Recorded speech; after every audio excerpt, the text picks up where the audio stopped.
So wonderful to be here. It's nice and warm in here, isn't it? Very warm. I might have to take off this top layer. And it's warm in our hearts. It's very warm in our hearts because Sundance is truly an amazing festival that brings together so many different kinds of people. There's just not possible to have an uninteresting conversation as you're walking down the street or sitting on the shuttle. Everybody is just brimming with creativity. So I would like to bring 4 spectacular people up to the stage. First of all, we have the writer, director, producer of The Farewell, Lulu Wang.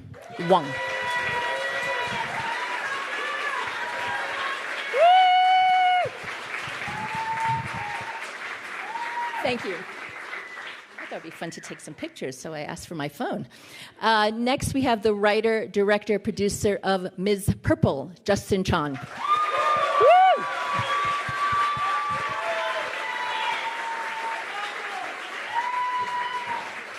I love you guys. This is such a great audience. Next, we have the writer, director, producer. I'm emphasizing producer because often people say writer, director, and we producers sometimes don't get the same love as writers and directors and actors. So, writer, director, producer, Richie Mehta of Delhi Crime Story.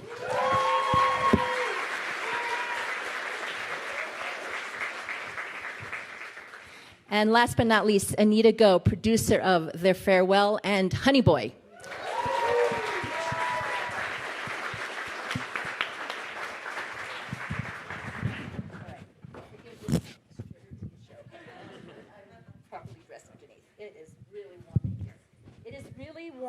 And it is also, you'll have to, I was talking to the filmmakers earlier, they've had an incredibly arduous 5 days. So this is, we're coming on the heels, you'll have, for those who've just arrived, you're much more energized. And I so appreciate their being here. Endless interviews, parties, and screenings, and Qs and As. But they're here, happy to be here. For myself, I've been coming to Sundance for almost 3 decades, I think. And I find that it is a good marker of time. It's sort of like having a child because you remember, oh, I saw that film and had these conversations that year, and these were the impacts of those projects. And this year, I have to say, will definitely go down in history in my mind as a game-changing one. Fact. The movie Late Night, written by Mindy Kaling, directed by Nisha Ganatri, sold for $15 million.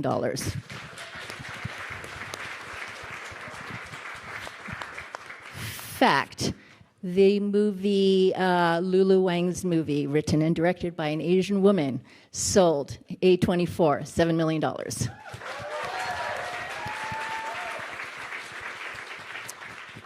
Fact, Gorinda Chadha's movie, another Asian woman, written and directed by her, Blinded by the Light, sold for $13 million, okay? Fact, Richie Mehta's series, Delhi Crime Story, sold to Netflix. I don't think they like to share the numbers, but we know that it's not a small amount. You know, another. So this is incredible. I mean, this is definitely not typical. We learned that 40% of the projects screened here this year are directed by women. We learned that, I think, was it around the same number are by people of color? So this is no longer just this sort of sideshow, right? We are now fully, seemingly, in the mainstream. And when I reflect on all the projects here, I find that there are some things that they have in common. All of them have a lot of non-English language being used. This is what was called for by the projects.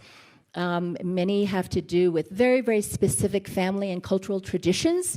So they're all very, very uncompromising, very authentic, very original, and they are going to be streaming or in your local movie theater. That, to me, is worthy of amazing celebration. So, yes, thank you. So I'd like to just now go around and ask each of the panelists, how did this come about?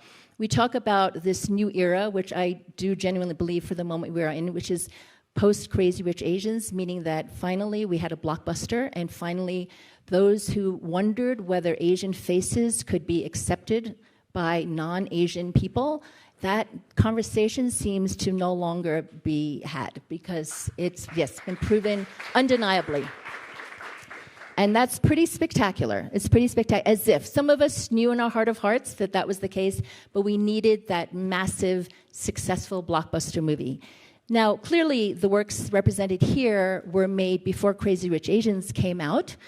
They boldly went forth regardless. Maybe it's changed the configuration for them, maybe not. Let's hear from each of the panelists the origins of the movie, the struggles you had. This is, again, you were setting it up, you were trying to get it financed prior to the Crazy Rich Asian phenomenon.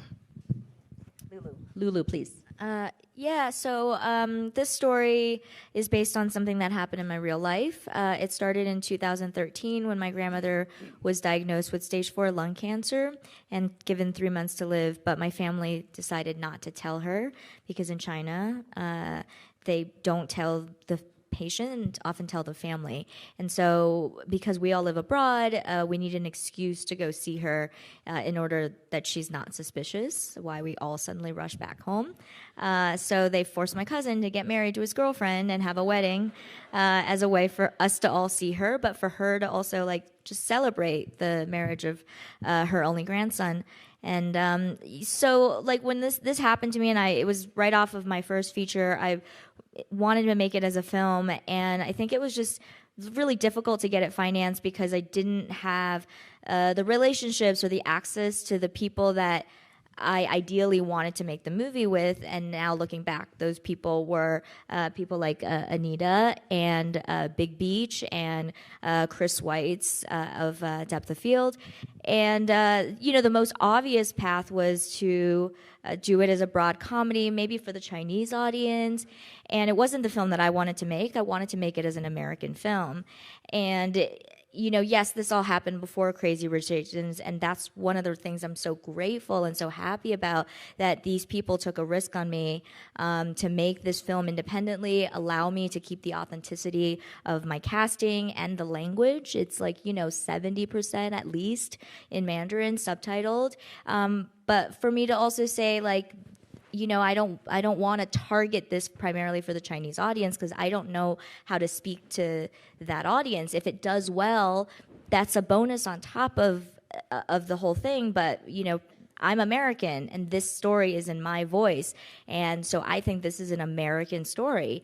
It's a fish out of water story about an American woman who goes back to the country where her family and she's from, but she's no longer connected to the culture, and there's and all of that. So I think that that's what I'm most grateful for, is just that there's a sort of validation for my financiers, for the actors, and everybody, the whole team, for boarding this film, not because of Crazy Rich Asians, and that there was a synchronicity in, I think, in their vision to see that we need stories like this, and for them to sort of reap the benefits of that now makes me really happy. Did you ever yourself have doubts, or were you facing a lot of naysayers who asked you to change this or change that or make it more whatever, less your story and more ostensibly acceptable to a wider audience? Yeah, I think there was a lot of people who would say, well, where are the stakes in this? There's a grandmother, and she's Chinese. How are people going to relate to this? And also, she's in her 80s. She's gonna die at some point no matter what. What are the stakes? And that was really hard to hear because for me, my grandmother dying, the world is ending, and yet Hollywood doesn't see that as stakes. And so there was sort of a gap for me there. And it wasn't until I did the story for This American Life where for them, because there isn't so much risk, and they are able to just tell the stories that they're connected to, and they did it so fast, and it was just so pure in the storytelling that it was the first time in my life that I actually even got to experience what it's like to tell a story in my voice. And I remember after doing the story, I was recording in the studio with Neil Drumming, the producer.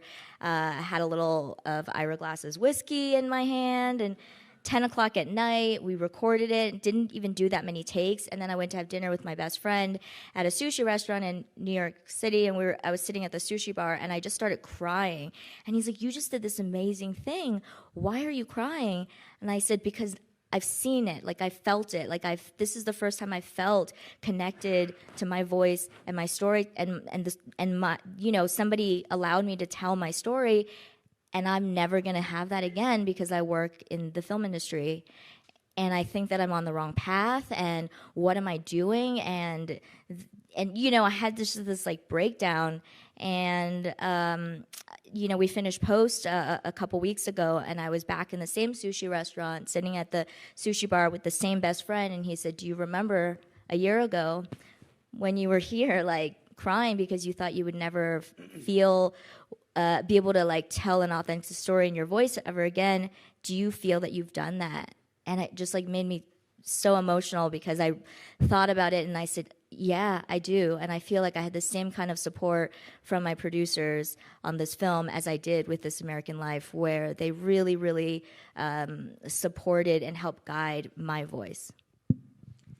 So I believe you at one time even wondered whether you're making the right career choice by staying in film because you couldn't tell your authentic story. How do you feel about it now? Do you feel the possibilities for the future now are very bright and numerous?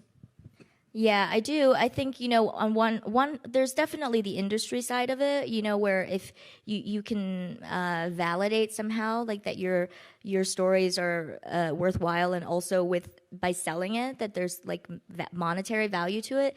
But I think what's really important for me is like, it's sort of like once you get a taste of what it's like to tell your own story, like then you never want to do anything else, and you never want to compromise. And I think before making this film, there's a lot of fear, and so you do end up making a lot of compromises because you just want to make you want to make something. And so it took a while for me to like reach that feeling, and I never thought that I would. And so I'm definitely hopeful because I hope that filmmakers who see my film, and people have come up to me after Q&As and said that it's given them the courage to find the specificity in their own voice, in their own stories, and make films about their own families, no matter how small it feels, that actually it's not small, it's universal. Beautiful. Justin was here a year ago with this amazing movie called Gook, which we haven't seen. I highly recommend, which he not only wrote, directed, produced, but also starred in.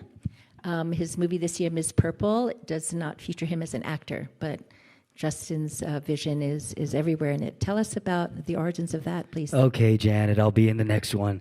Jeez. Promise. I love you as an actor. I wanted to see you on screen. Oh, man. Yeah, I mean, I feel really excited because of Crazy Rich Asians. Like, very, very, very excited because, yes, we did make this film before the release of that film, and, at the time, no one knew how it was going to do. Now, being on the other side of it, it's so exciting because maybe I'll get some money for my next film, Maybe finally, like, someone will give me some money to make something, but, kind of my philosophy has always been, like, a very bootstrap, DIY, method of filmmaking, and it just comes out of, necessity rather than, like, yeah, it's always been, as an actor, I've always felt like I'm not getting written the right roles, or, I remember specifically one time I was at on a show, and all I did was I tried to make a suggestion because they were having trouble blocking the scene, and I got yelled at really bad. They said, what is your job? And I said, I'm an actor. Exactly. So, you act, I direct. Shut up, and it was just, I was like, you know what, motherfucker? I'm gonna go direct a movie, and I'm gonna fucking do it better than you, But I'm excited because now maybe, filmmakers like myself, there's obviously with like Lulu and The Sale and Late Night and all these tremendous movies, maybe there's an opening for me now that I can actually, make a case that it's monetarily, makes sense. So, this particular film, the way it got made was, I have a younger sister, and I always wanted to do a film about a brother and sister. And we've always had a checkered sort of history, but I love her. And I was waiting for something else to happen, and it was not going to happen right away. And I had a window of time, and I was up for this Spirit Award, and there was a grant attached to it. And I was like, okay, I want to make something. If I get this grant, what would I do with it? So I decided, you know what, I'm going to shoot this other movie that I've been wanting to make. It's a very intimate story, and it's personal to me. And so I called up, you know, my producing partner, Alex, and I said, hey, if we get this grant, let's make this film. And then a few days before the award ceremony, I called him back. I said, hey, you know what? Let's make it no matter what. You know, like, why do we have to get? Why do we need to get permission by getting this grant? Even though that's nice, you know, and it's a nice little sign. But yeah, we decided to make it. We ended up getting the grant, anyways, and then yeah, we are on the way. You know, so that's sort of like the genesis of how this film came about. So Gou was a highly, highly personal story. In case you don't know, it's a story of interaction between the Korean American and African American community during the LA riots, and was also very personal because it involved incidents that actually happened or that you were involved with in Koreatown. Was Miss Purple also very much inspired by your personal story? So, you know, when Gook was playing, you know, when it was playing theatrically, after a Q&A, these two Asian American females came up to me after the screening, and they said, you talk about representation, you talk about, you know, diversity, how come there's not a single Asian American female in your film? Oh, guilt. Yeah, and I said, no, but here's the thing is I really welcomed that. I really welcomed it because we should be accountable, you know, with our storytelling. And I told them that, you know, this particular film had a lot to do with toxic masculinity and father-son relationships, but I'll get to it. Just give me a second, you know, like not every film can be for everyone, you know. And so when I sat down to write this, the obvious choice would be right from the brother's perspective. That's the easy choice. So I thought, you know what, this is a good opportunity to finally write it from an Asian American female's perspective, and it was goddamn hard. You know, I totally thought, like, you know, I'm an empathetic person. I'm you know, I'm an actor. I have a mother, a sister. No, it doesn't matter, man. Like, until you walk in someone else's shoes, you don't really understand what they're going through. And this was no different. It was a huge learning process for me. But in terms of how much of my own life is in there, it's mostly just the relationship, the brother-sister relationship, and how familiar that feels. And then, you know, you know, I know Lulu's film also has the filial piety aspect of it, where you feel indebted to your family or obligated to do certain things, you know. And you know, me and my sister have had some difficult times with our parents, and you know, whenever those times happen, we come together like super glue. So I wanted to explore that, but you know, I also, you know, Koreatown, Los Angeles is now getting very, very gentrified. But growing up, I knew a lot of kids that grew up there. And I've never seen an authentic story about them. And they're not rich. There's nothing, like, tremendous about them. They're not going to space or anything. But, like, to me, they were people that I loved and grew up with. And I felt like in this time of you know, bringing empathy to our community, I thought it was worth telling. So, but, you know, like, I love my sister and hate her, so that's a big part of it, I guess. I have to say you did what I think is a tremendous job putting yourself in a woman's pair of shoes, so to speak. Jimmy Choo's or whatever. But no, how did you research? That is a very specific, very painful, culturally specific environment that you put this woman in. And if I don't know what's written in the catalog. Can we say what it is? It's about a brother-sister relationship with the sister. Can we say? Is it? Yeah. So the sister, for work, to take care of her dad's hospice care and everything, she does karaoke hostessing.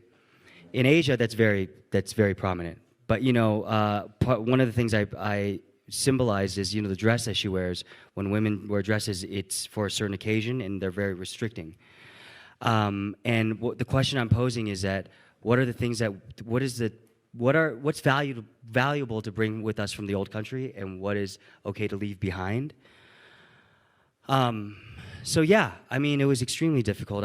I was, I think, too naive about it in the beginning. And what I was doing in the first draft, I try to make everything fair. If something bad happens to her, something good happens to her. If somebody does something to her, she has to be able to do it back. The reality of the situation is that that is not the truth.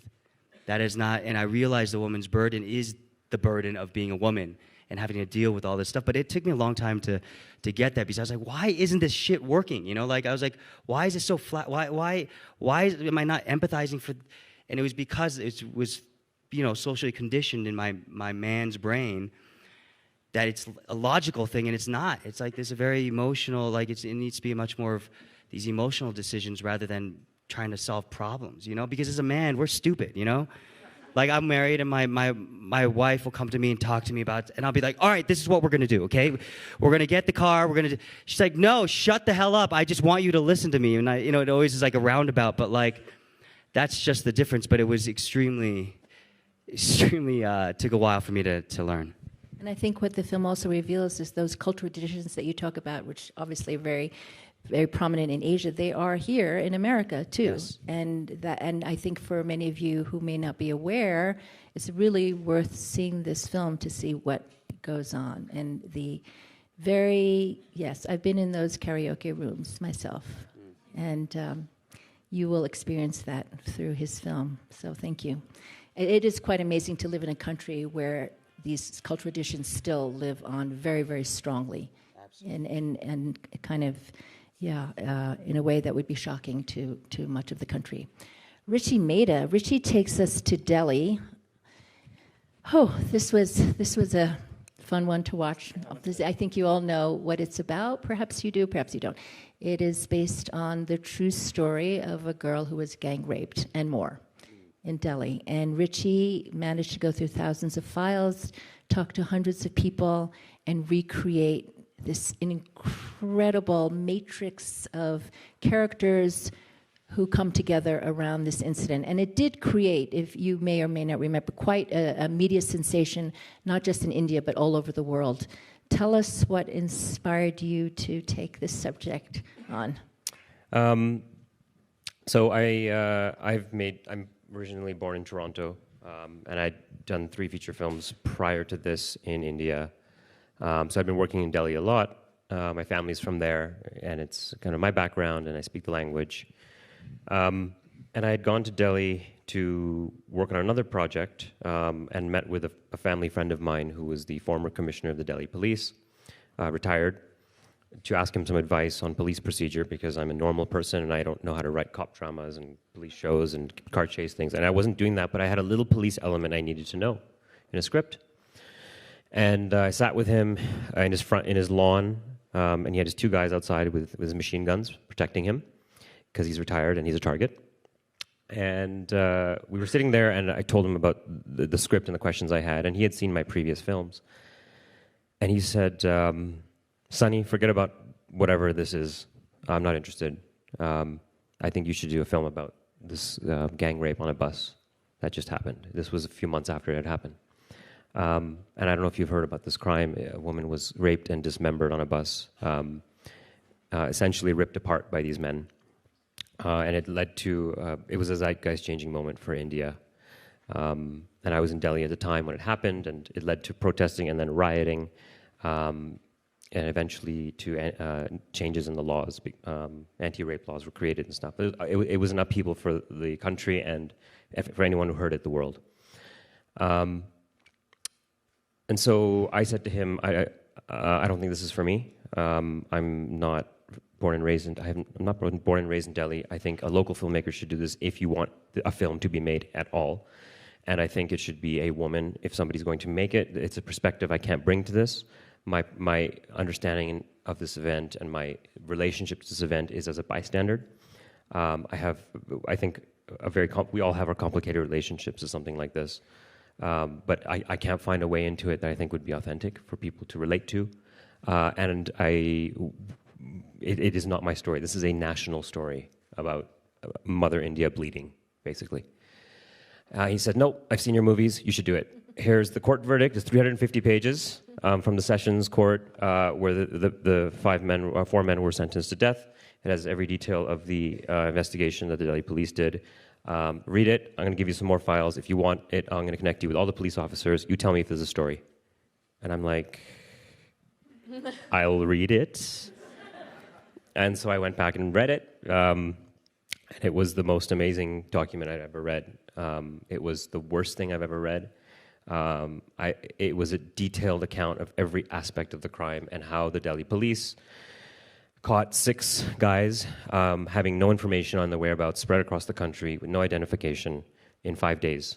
And it was led by a woman, Deputy Commissioner of Police of South District, who I got to know very well. And in the course of that investigation, as she and her team explained to me what they did, it was a case they took great pride in because they got justice. And when I learned the details, the minute details of what they did, I realized these people, the system is not geared for them to successfully get justice whatsoever. And in this group, it was like a dozen Serpicos running around Delhi against the system, not corrupt, trying to do the right thing, and everything was geared against them. And I realized if I could show this story from the point of view of a woman, from the point of view of a woman who deals with this kind of thing every day, which is not something we consider, from the point of view of somebody who has a perspective that is very different from us because she deals with evil on a day-to-day basis, I could expose the issues in the law and order system in the developing world. At the same time, the search was so varied and so vast, spread across the country, that I figured all these details put together would actually give a complete picture as to why this thing is happening. Because it's a breakdown of infrastructure, it's a breakdown of urbanization, it's a breakdown of economic disparity, it's a breakdown of caste system, it's a breakdown of prejudice, it's a breakdown of patriarchy, it's a breakdown of everything you can imagine that relates to why this kind of thing happens. And so I started putting it together after talking to these cops for 2 years. I gathered thousands of pages of my own documents, created a timeline, started to form a story. It got really big. It didn't fit into a feature film script that I was writing. So I started writing, it started expanding it, and it ended up being basically a 7-hour film. And at the time, I'm like, I don't think I'm going to find resources to make a 7-hour film about gang rape in Hindi. That was 2013 when I started, 2016 when I started going out to meet people about it, and it took no time for me to find the financing on this because I'd written a 170-page Bible on spec, and essentially anyone who finished it financed it. And I have to say, related to this panel, there were 2 companies that came together to finance it. Golden Caravan, made up of American and Indian producers, and another company called Ivanhoe Pictures, which produced Crazy Rich Asians. Killian Kerwin is here from Ivanhoe. Yes. So this is all related. And you will not find a subject or thematic correlation between Crazy Rich Asians and what I'm doing. But the market is bringing this kind of thing together. It's a very interesting time. And this was a first season of a series, completely financed as an anthology that I was lucky enough to write and direct. And these producers put in the money on the faith that they would be able to sell it after. And they did this a year and a half ago. And, 2 days ago, the market said yes. Here you are. It is beautiful. Congratulations. It is very powerful. It's very harrowing. I know some of the things that stuck out in my mind because there's so much procedural, but the relationship between the head of the Delhi police, the woman, and the relationship between her and her daughter, who, by the way, wants to go to Toronto to study, and the mother saying, why would you want to go there? What makes, Canada so much better than India? And she spews her reasons. And so to be in that difficult position where she's seeing this kind of crime every day and yet still be so patriotic to India, that was fascinating. There's a few characters. That daughter character is actually the only character I created out of thin air.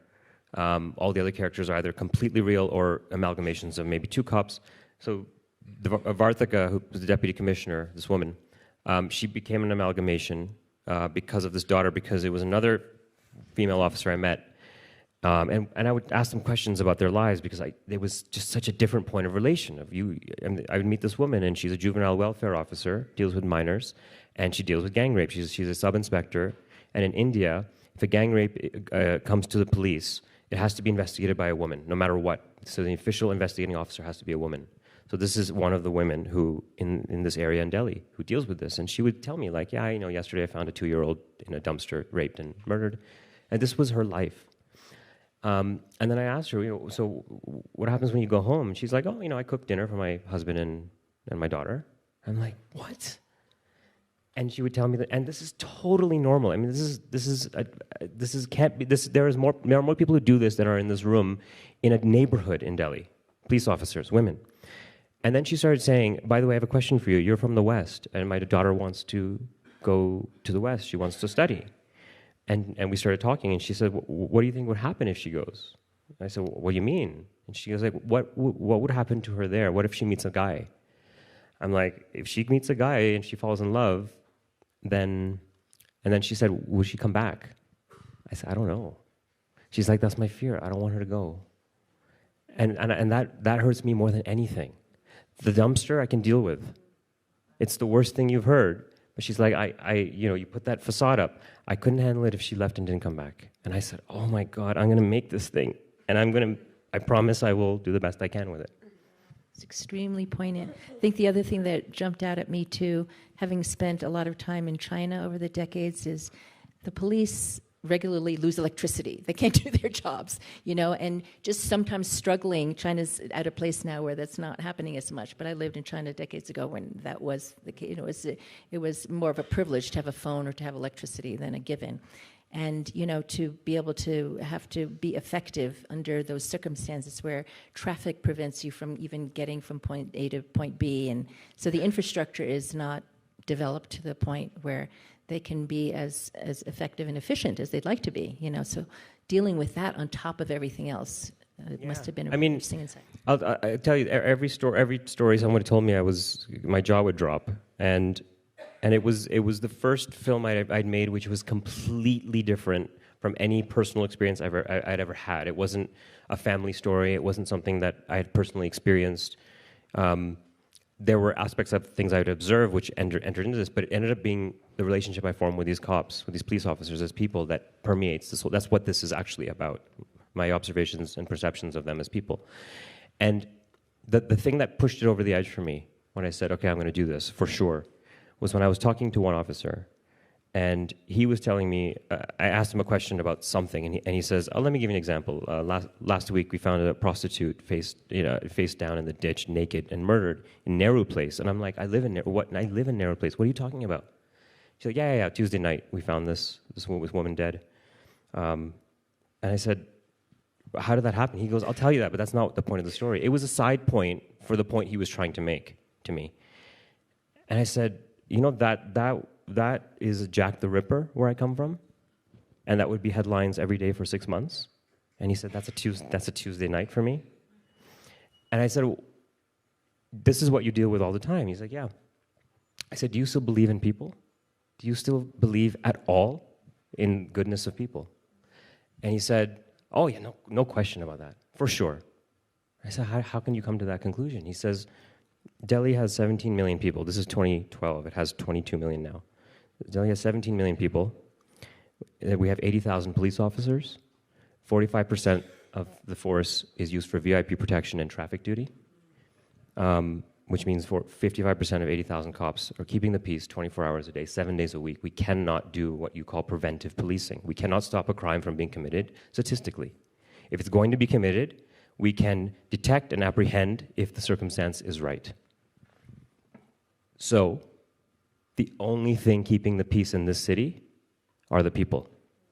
24 hours a day, the people are keeping the peace. You're not seeing heads roll. We find 2,000 of the worst people running around, which is nothing in a city of 17 million people. People are good. They want to be civil. They are doing it themselves. And I'm like, holy fuck.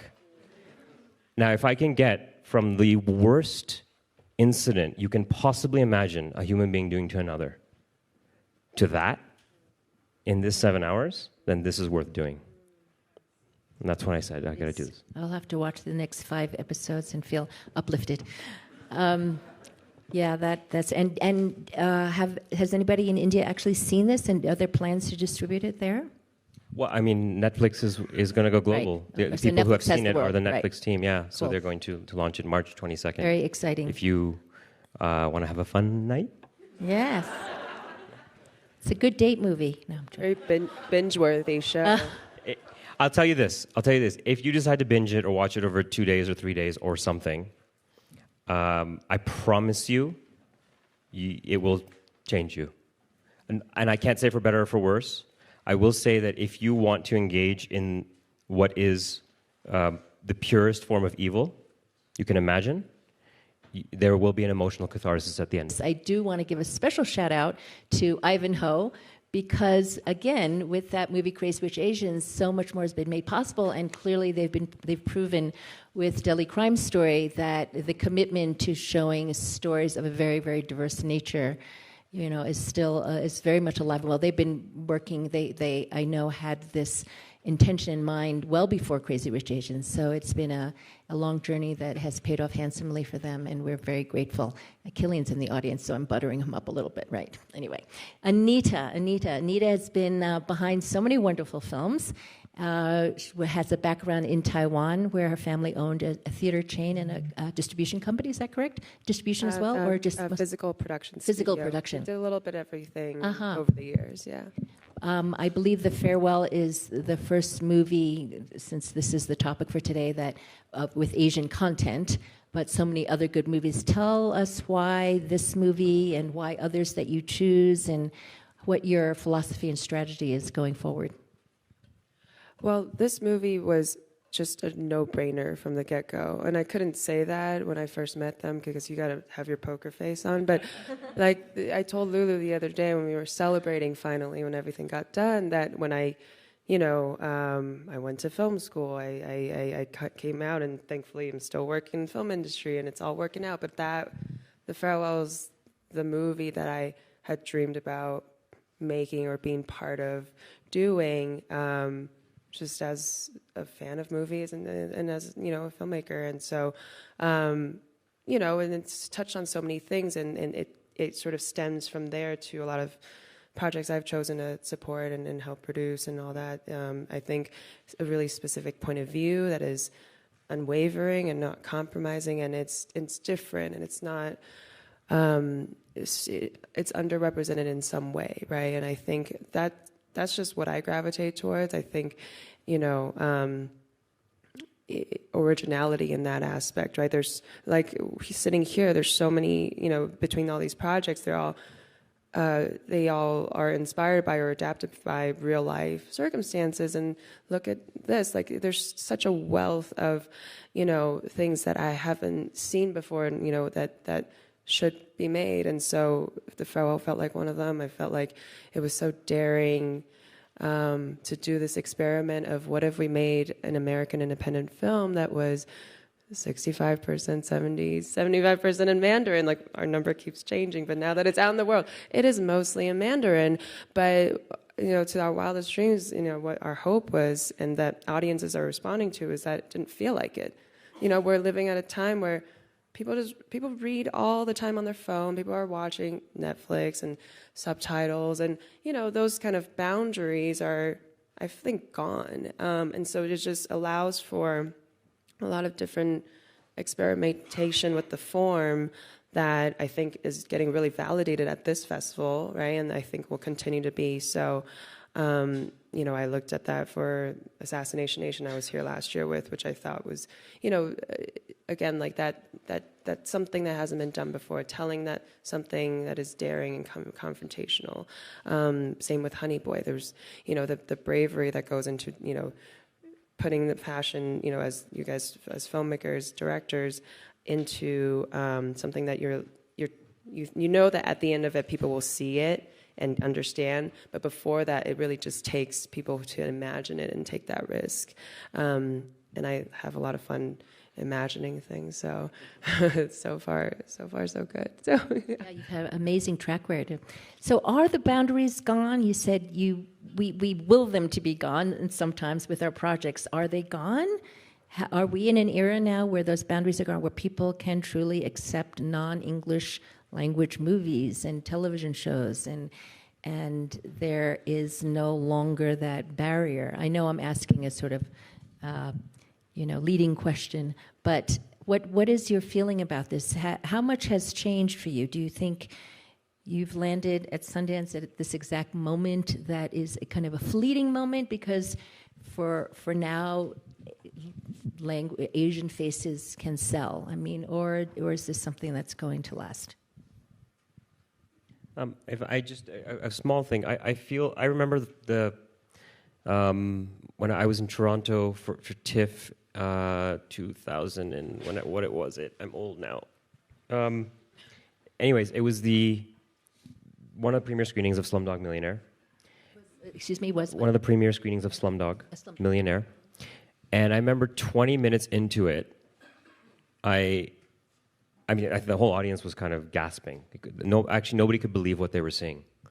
And if you've seen the film, the first half is insanely kinetic. And I was in awe. We were in awe. Everyone was in awe. And I was like, we are beholding something, because it is a Hindi language film that everyone in this audience is completely entranced by. And I think what happened with that movie was it was one of the first tremors in this thing. I think now this is like the eruption. What's happening? I think Crazy Rich Asians was like the, and now it's just we're just like, hey, we're here too. That's kind of what's happening. That for me was the game changer. We had never seen, and then best fucking picture. I mean, it was a big deal. The thing with that was it was a slick filmmaker who had developed his voice in the UK and brought an extremely refined style of storytelling to a culture and brought it here. And Middle America, I mean, you'd go anywhere, to a saloon, people say, I saw Slumdog. I'm like, what? And it was amazing. I'd never seen anything like that. So to me, that was a big one, to just to start it. And I think now it's in a way unstoppable, I think, and inevitable. Yeah, like walking down the street when we have these hats that say the farewell, and people will run up to me, non-Chinese, non-Asian people will run up and be like, I saw my grandma on that. That's exactly like my relationship with my grandmother. Or, the mother in there is just like my mother. And it's really incredible, because if you think about it, we've been spending our entire lives seeing ourselves in white people, non-Asian people, and yes, and we identify. We go, oh yeah, like whoever your person is, whether you watch Saved by the Bell or Full House or whatever, whatever. What else do you like watching? You just dated yourself. I just dated myself. I know. And that's just like the assumption that you're supposed to and like Friends, who are you? Are you a Monica or or Jennifer Aniston, whatever, Rachel? And so it's just like this really transforming moment when someone says, I see myself in that, and you go, of course, why not, right? Because it isn't about the optics; it's about like the human experience, and you connect with that character because of their personality or their journey that they're on, the choices that they make, the dynamic that they have. And so I'm very optimistic, and I hope that there's more and more of that we can see ourselves in characters from wherever in all different walks of life. Hey, just a small point, by the way, your pitches, I haven't seen your films, are incredible. And I like listening to it, I'm like, I so much want to see that film. And I do think it also has to do with a type of maybe liberation of thought that happened 15, 20 years ago amongst our generation, that now, because they're so interesting as stories, and they happen to be of your culture, and it's amazing that they are of your culture, but even as stories, they're just, I mean, I'm like, oh my God. Thank you. So I think, but that's part of it. It's not you won't get away with it if it's just, oh, this is my comment on culture. That doesn't work. Exactly, and I also think like people are like, oh, going into is this an Asian film or whatever? And I made this comment earlier to someone where I was like, in America there's like Chinese food and there's Japanese food, and then you go back to China and it's just food, right? Like, and so this is the only place where they're like, is it an Asian film? Is it this? Is it that? And it's like, I don't know. Like I am who I am, and it's complicated, and I'm just telling a story, and. Yeah, I forgot where I was going with that, but... Yes, Lulu. No, I think, to sort of continue that, I think it's almost twofold and like a chicken or the egg or something, where you need stories like these that are specific in their own ways, but ultimately universal and can connect with audiences and they can identify with them. And then those barriers, I think, just become irrelevant because people see it and then it's like they just know how they feel after they watch it. They're not thinking about that anymore at the end of it.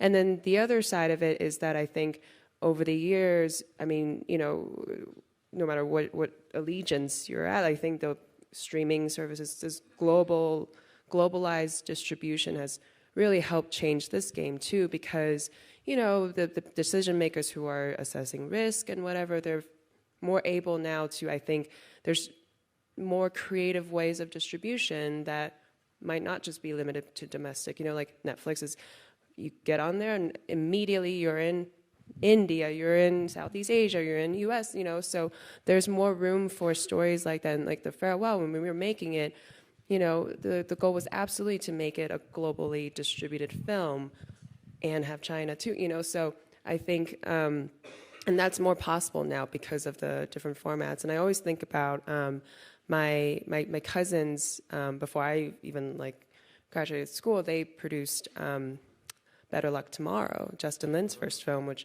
was another tremor, by the way. That was another. It was, right, and the big Roger Ebert moment and everything. But I think at the time they didn't have that kind of distribution and marketplace to harness that, even though it's an Asian American film, right? But I think the two of them coming together maybe is what is happening now too. It's really, taking this tremor and turning into an explosion. And so I do feel like barriers, it's a transitional period. You're going to get people who maybe behind closed doors now are still saying similar things as they did before, but I don't think they can say that outside anymore, which is great because there's no more excuses, I think. So, yeah. You just reminded me what I was going to say earlier, which is that I think you can't predict certain things when there's like a global market, for example, like when I did This American Life, that show airs everywhere, all over the world, and people were emailing me saying, oh my God, that happened to my family, and I'm from Brazil, or I'm from Russia, and there's no way that I could have known that. And so if you want to try to limit what you think the story is going to be and what the market is that it's going to appeal to, you're not taking into account all of the things that you don't know. And so now with this film and also with the radio show, it's really mind-blowing to me, people from Russia or people from South Africa saying this happened to me and we didn't tell my grandma or my grandfather. And, when I first started this story, I thought it was just my family. And then I was like, oh, okay, it's Chinese people. And then I was like, oh, okay, it's Asian people. And then, and so that's the crazy thing about when you have that global outreach, that it just allows so much more conversation. And isn't that the whole point of why we do this? So you are touching on a very relevant point about the digital generation that we're living in and the impact of social media. When Crazy Rich Asians came out, I was asked a lot about Joy Luck Club and why did it not spur a whole movement the way it seems Crazy Rich Asians did, and I think it has a lot to do with the lack of social media. We were not identified as a particular demographic. People didn't think about trying to reach us. By the way, I think it's bullshit. I think it did spur a movement, and we're still talking about it. Well, thank you. If it did, the movement has just gone, it's soared now, and that's incredible. But we were having another interesting conversation about distribution. And the choices that filmmakers have to make now between streaming and theatrical. I think it's pretty well known that Crazy Rich Asians got a very, very large offer from, I think we can say, Netflix. They turned that down in favor of a much smaller offer from Warner Brothers because they felt it would help them build a movement. I thought that was a very heartening and brave choice. As much as we all love many things on Netflix, Lulu faced a similar situation. She's not going to name names, right? But do tell us about that, because this is something that may happen to you as well. Well, so, yeah, there were a lot of offers. There were a lot of numbers. And I called my mother because when I was a kid, she used to say, David so-and-so promised his mother when he grows up, he's going to buy her a house. Are you going to promise me that? And I was like, I'm not going to make a promise I can't keep, But it was kind of a joke, but I always felt guilty about it. So when we were fielding these offers, I called my mother, and it was very emotional because I sort of was like, my lawyer's like sending these numbers, and like, this is what it means. Like, I can buy you a house. I could buy you many houses. And it's significant, like for me to be able to take care of them, to prove that like choosing art and choosing to do what I love doesn't mean that they have to suffer, and that maybe that gives hope to other kids of immigrants whose parents are so like afraid for them. And I've just, to calm my own sense of guilt and like all of these things, right? And she said, like, you have an abundance of opportunity ahead of you. You will make money. You are fine. And also, we have a house. It's fine. We're not like... Not homeless. And she said, but, this film is your baby. And it's like your child, and you have to give it a home that's going to give it the most love and joy. And whatever that means, right? So where's the place? Who are the parents that will raise this child and give it the most amount of love and joy? And that's how I made my decision. And it was just like I was really surprised. I mean, I wasn't surprised, but I also, to hear her say that was very emotional. So what were the pros and cons for you? Clearly one big pro of going with a streaming service was the money, but what about the pros of going with A24? And it's not even about theatrical or streaming or all of that. It was just more like, I connected with the people, and I felt like they really got the film at A24. They have a very grassroots approach, and I feel like I made this film in a very grassroots way, where and when I did This American Life as well, it was literally like me in a small room and a glass of whiskey into a microphone, and then people are like hearing it on their in their ear. It's so intimate, and it's like that purity of storytelling, and it's so direct. And I wanted to have the opportunity to really travel with the film and to connect with audiences and to be in theaters and to do Q&As and to talk to people and be like, hey, I'm a real person. I'm here, like, and you can do this too. And so I don't know. There's something about sort of that like grassroots process, as opposed to feeling a certain distance from it, if that makes sense. And actually, you just touched on a point. I think this is, I never even thought of it this way, but I think for, again, this generation of filmmakers now coming, if we're talking to young Asian filmmakers as well, to kind of find their voice, it is a commonality between Asian cultures to take care of your parents and to have that connection to them, and to, in a way, be obliged. And I'm not saying it in a negative way, but it's a thing. And I don't actually know of and I don't know if this panel is an exception to it, I don't know of a filmmaker from an Asian background who has reached a certain degree of success without complete support from their parents. Because I know I had it. I mean, my parents got divorced when I was 15, and they weren't looking when I snuck into the arts. But at the same time, they have been nothing but supportive. And in fact, this police commissioner I met, it was my mom who said, oh, you should meet this guy.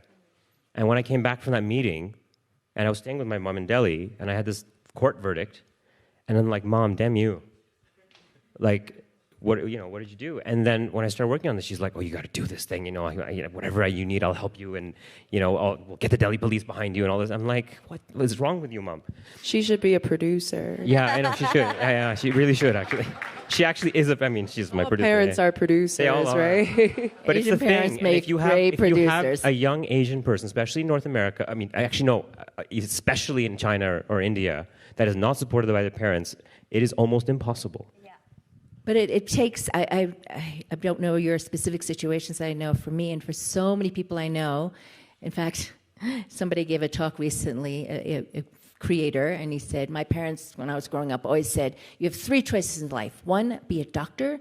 2, be a lawyer. 3, be a failure. So many people, if you talk to many actors and other filmmakers, they basically say, I was pre-med. I was going to be an engineer. I was studying biochemistry. And then, Gemma Chan says this, many, many people. So, yes, we want the support of our parents, but we also have to go through a period of rebellion. Yeah, of course. Right? No question. Like about that. intense rebellion. And yes, that's a very good point you make about, when I saw Blinded by the Light, when I saw Hala, Ms. Purple, The Farewell, such intense, intimate stories about family. And that's why I think the visibility is so important. And however it means, I think every project is different, and where who you partner with to bring the project into the world.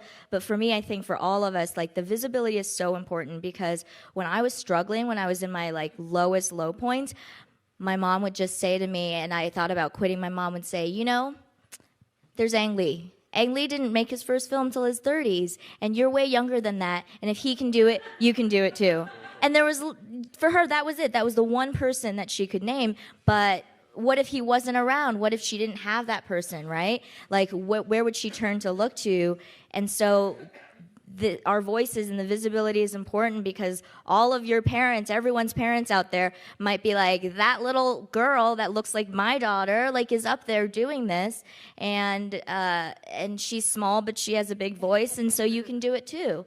That's why we all are all role models. I think we have to encourage and really present ourselves to Asian parents all over to say it is possible, right? It is possible, but it's difficult. If you don't come from an Asian household, sometimes it's almost difficult to describe. The Big Sick did a very good, job of explaining those pressures, and they're bringing old world values into the new world, and how to reconcile these two can be very, very difficult. It's the source of much of our probably pain and joy. So, anything else you want to add to that, Justin? We haven't heard from you in a while. I can't predict the future, but like I said, I'm really, really hopeful. Can you tell us about your next picture? Yeah, I think that I have to lead by action, and I think these stories, as personal as they are, I hope that they're universal because of the specificity of them. But, I also hope to tell stories for voices that don't have voices. So my next film, I came across this article about a Korean-American adoptee that got deported. And, he came here when he was 3, and, his adopted parents didn't want him, so he went through foster care systems, and he got physically abused and sexually, assaulted and stuff. And, and he finally gets his act together, and then, goes to get a passport or whatever, and finds out he's not a citizen. Now, this article is in the New York Times, and then I went to go see if the rights were available, and they were available. Then I found another article that was 4 years prior, and that was available. I started crying because I was like, nobody thought that this person's life story was worth talking about. So I was like, I'm gonna make this film.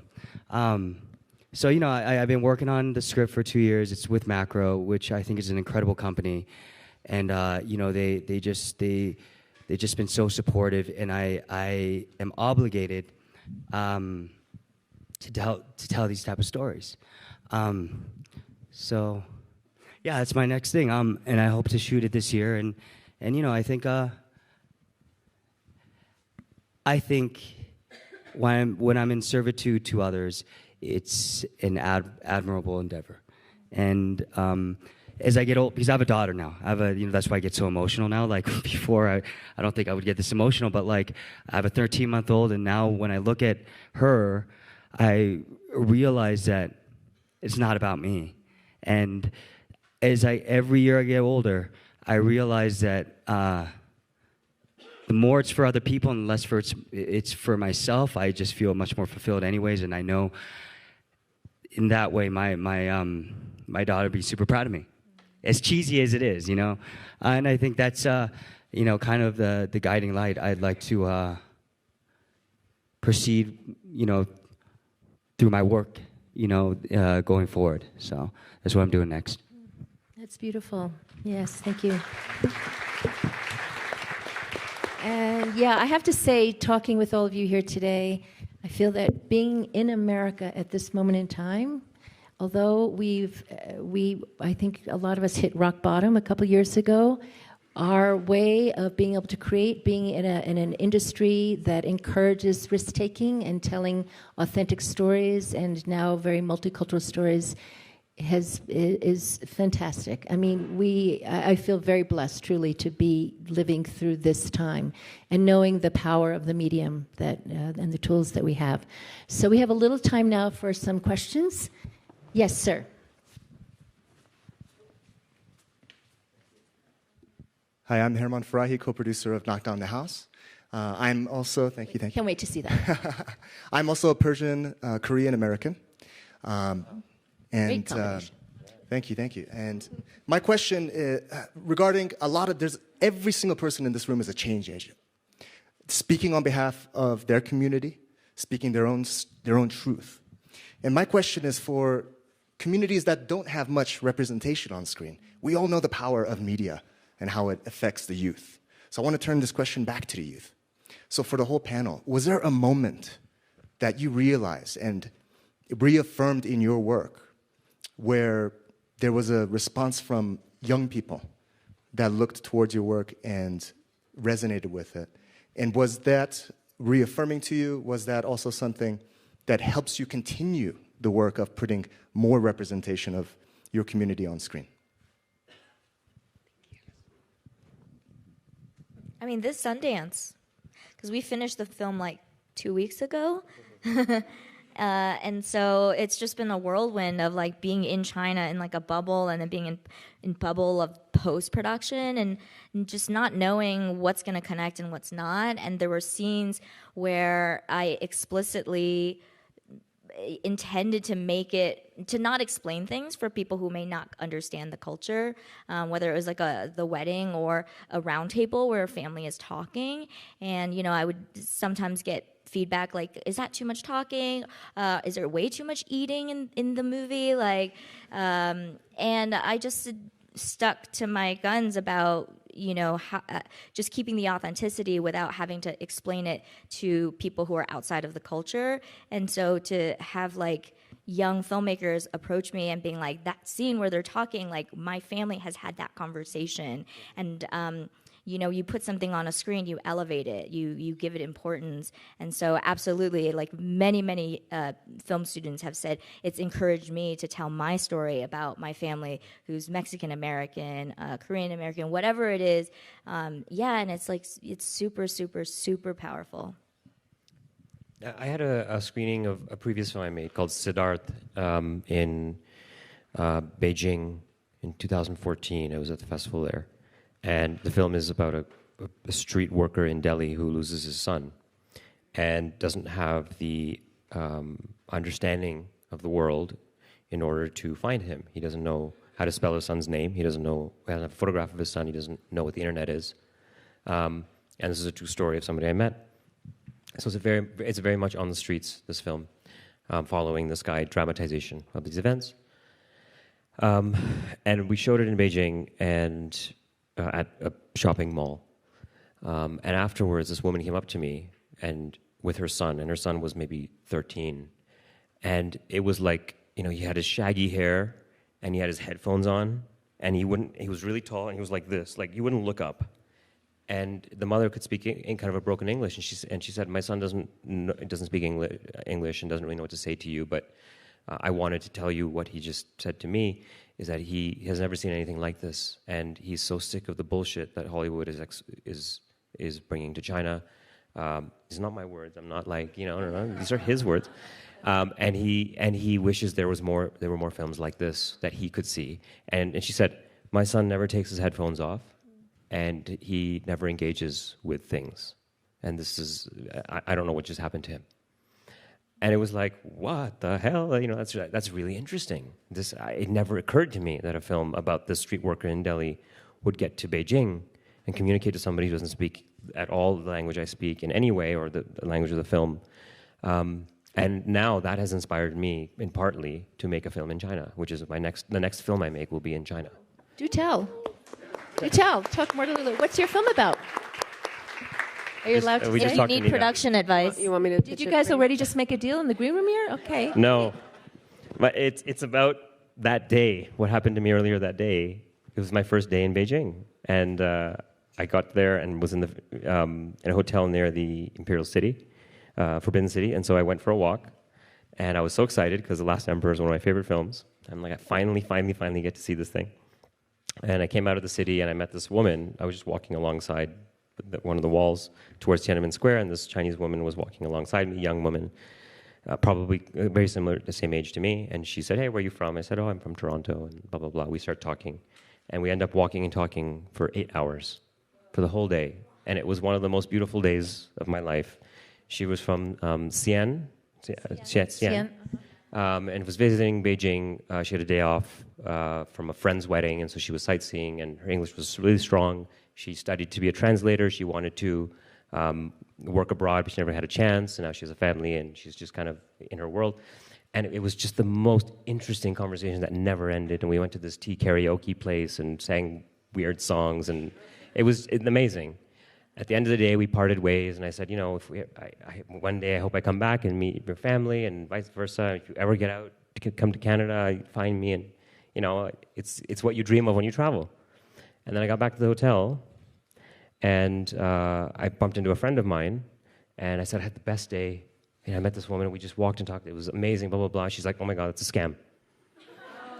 And I'm like, it's not a scam. We just walked and talked. She's like, did you have tea with her? I said, yeah, we had tea at one point, but she's like, who paid for the tea? I said, well, we split the bill. She put her credit card down, I put my credit card down, and we split it. And she's like, did you look at the bill? I said, I just kind of glanced at it. She's like, call Visa. $375 US for the tea. And I looked it up, and it was the Chinese tea scam. And it was 6.5 hours of walking and talking before an hour and a half of sitting. And the entire day was a scam, and I was targeted.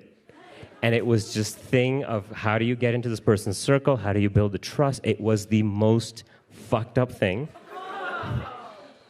And my first thought was, if this was India, they would have hit me over the head and taken my kidneys in 10 minutes. So this is different. This is amazing.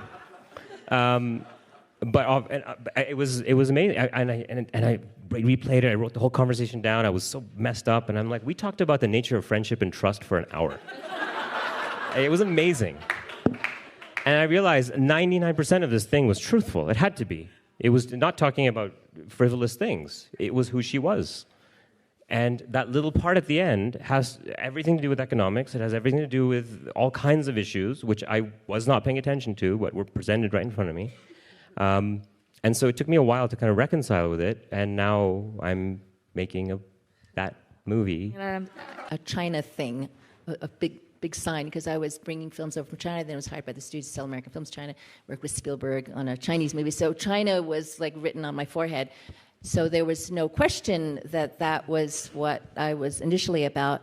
I have a number of friends, however, who were diversity hires on shows, for instance, In fact, there seems to be a pattern based on talking to a lot of them that there would often be one Asian American woman in a room full of white guys because they get to check off 2 boxes that way.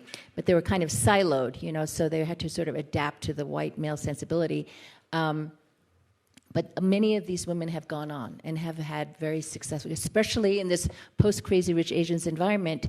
It is actually now hard to find very experienced Asian American writers because they're all getting hired because there has been this amazing hunger and search for diverse voices. Look, everybody has their assets and their liabilities, and so why not use it? Is what I would say. If this is a way to get a door open, you can't stay in the room if you're not qualified, but it's fine to have the door open for you and for you and many others to walk through it as other people have had for them. Anybody want to add to that? What? Totally agree. Totally agree. But I also think, just historically, before we got here to this point, those opportunities didn't exist. So why wouldn't you? I mean, we only are here because those opportunities got created by somebody, and somebody got hired, and somebody decided to take a chance. So just don't listen to them. They don't, because it's like Janet said, you're in the room, now you have to work. And if you're good, you're going to stay and you're going to go on. So it won't matter anymore once you move past that.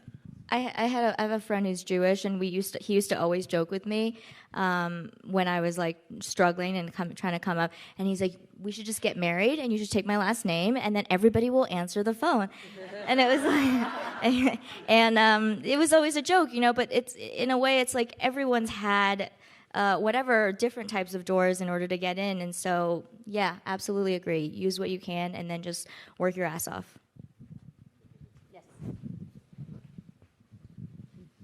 Thank you. Hello. First of all, congratulations to your big successes. So very proud of you. Thank you. I'm Wilma Ellis. I'm German and working since 10 years in Turkey. And I've discovered at the beginning this ways of storytelling, the architecture, the food, the clothes. It was much more different than it is now.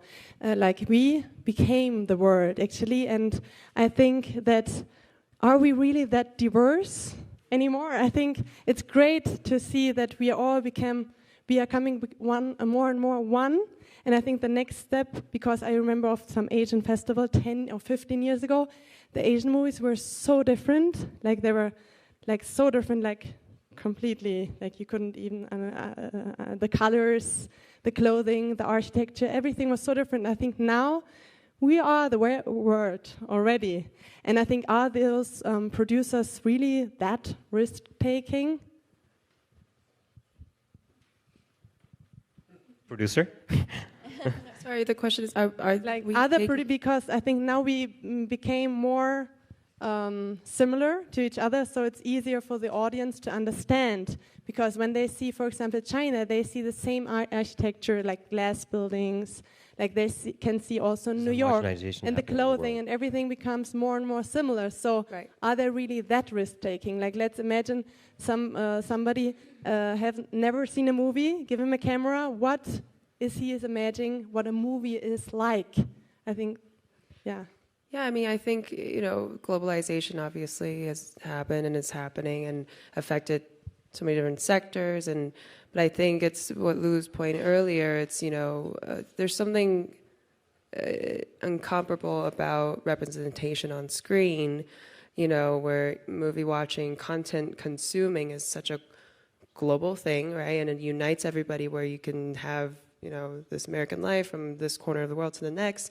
But then I think the details of what stories are in there, what people are in there, still matters, and it's still there's still a lot more room to grow because it just I don't think this has been happening for that long yet, right? And even if we're sort of being more connected globally now, and I think it's because of the product of being more connected globally that this sort of idea that you can't have cross-cultural stories or diverse stories, that's going away. So I think there's more risks being taken for sure, and there's more and more of that progress that's going to keep happening.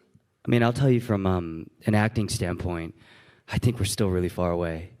You know, it's the reason I've stepped behind the camera, is that as an actor, I still get it, man. It's the reason I constantly turn things down, is I'm so sick of the gangster. Yeah, the Chinatown gangster, or like the IT, and it's happened to me even after I got hired, right? So like, you know, I was on the show, second episode, you know, I was a series regular. I had auditioned for a character that I thought was the character. I showed up the second episode.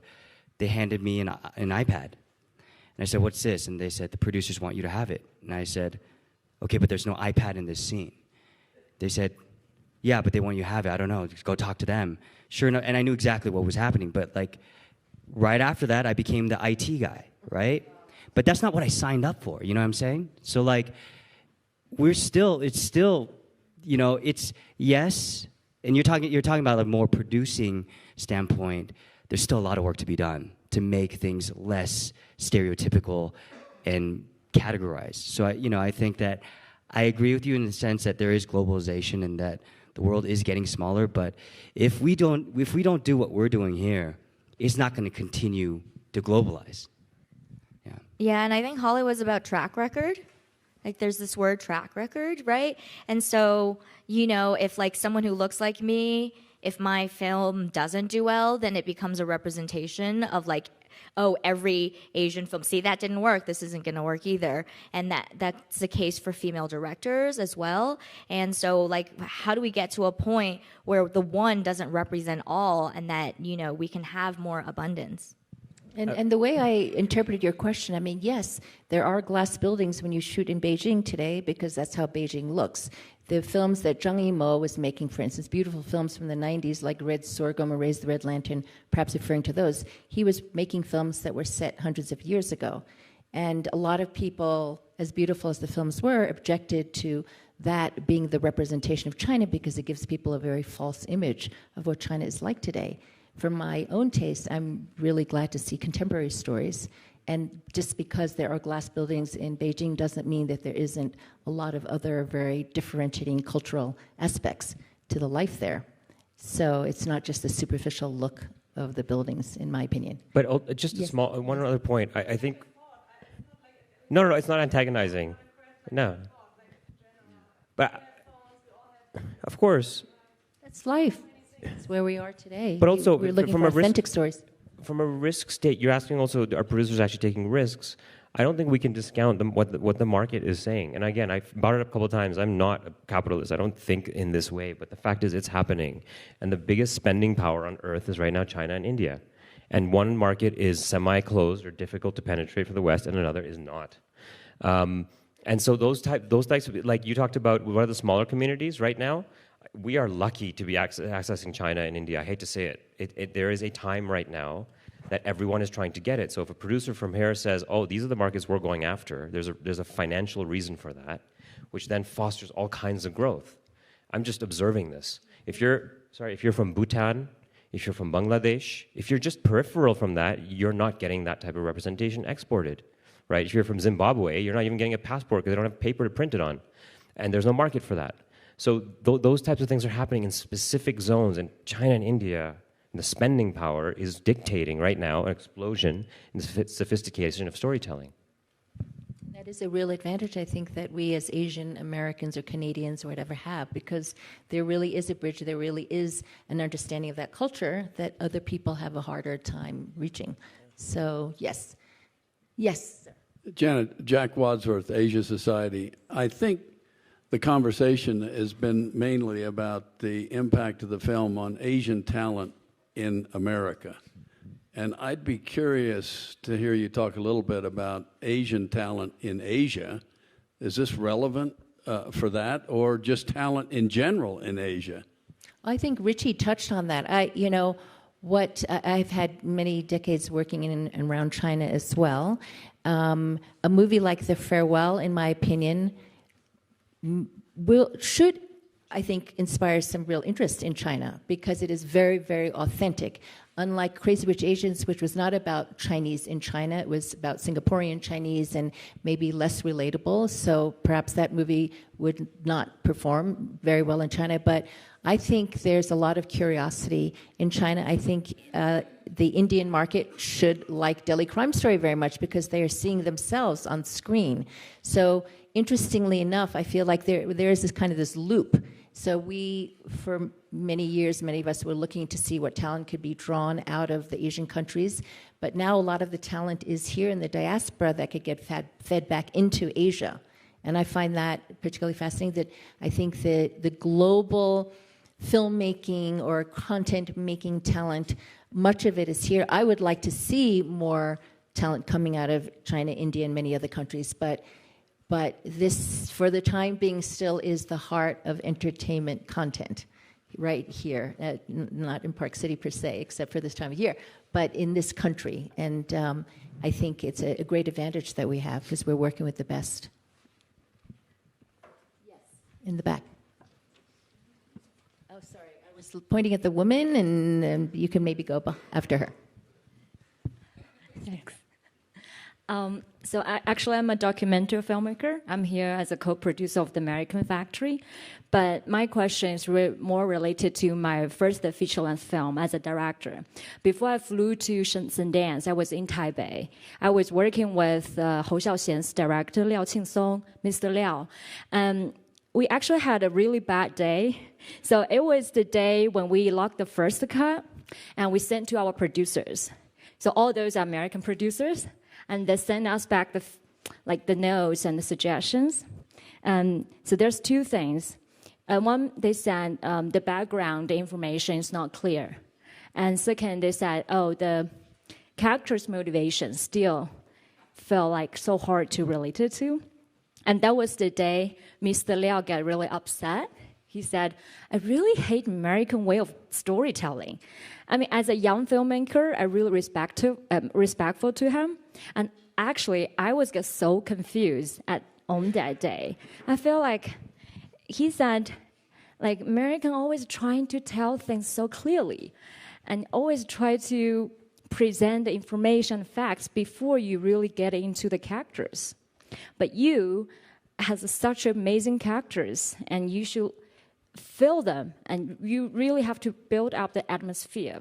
I know you guys here don't really know like what is the film I'm making, so I was just wondering, because Lulu already touched a little bit, like when you was making the Weird film, you also was thinking like how much information, like background information you should introduce.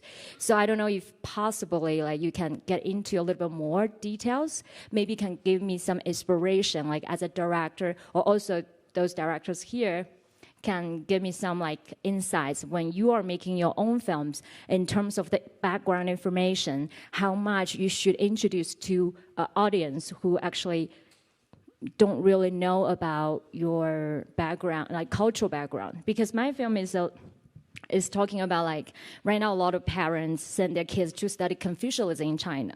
So it's quite like hard for people outside of China to say why there's a so big trend there. So like how much you have to explain when you are making your own films. Yeah, that is my question. Thank you. May I try something? Yes, please. From what you said, it feels to me you're not talking about the difference between Taiwanese and American. You're talking about the difference between art house and mainstream storytelling. Because I think there's a lot of amazing American films that are so abstract and obscure, and you have no idea what the hell is going on. And it's really quite interesting. But you feel a lot. You feel a lot, yeah. No, you are. I think you're talking about a style of storytelling rather than necessarily a cultural base. And sometimes, as a Canadian living in London, working in India, you have relationships with the United States from the outside of observation. But I think sometimes the U.S. gets a really bad rap of like, oh, that's Hollywood. You know, I mean, a movie like No Country for Old Men, I don't even know if I can tell you what it's about yet. You know, so I've seen it like 5 times. I don't know. But very simple. If you're doing your first feature film as a director, I will tell you this: having done 4 now, actually 7. I'm counting Delhi Crime Story as 3 films. Then I would say that the one takeaway going out of your first film is you must not have any regrets. You do not exist right now in the fiction feature film realm. So you have as much time as you want to make it, and you'll always be a first-time filmmaker. And you must not compromise on your vision on day one, on the first film.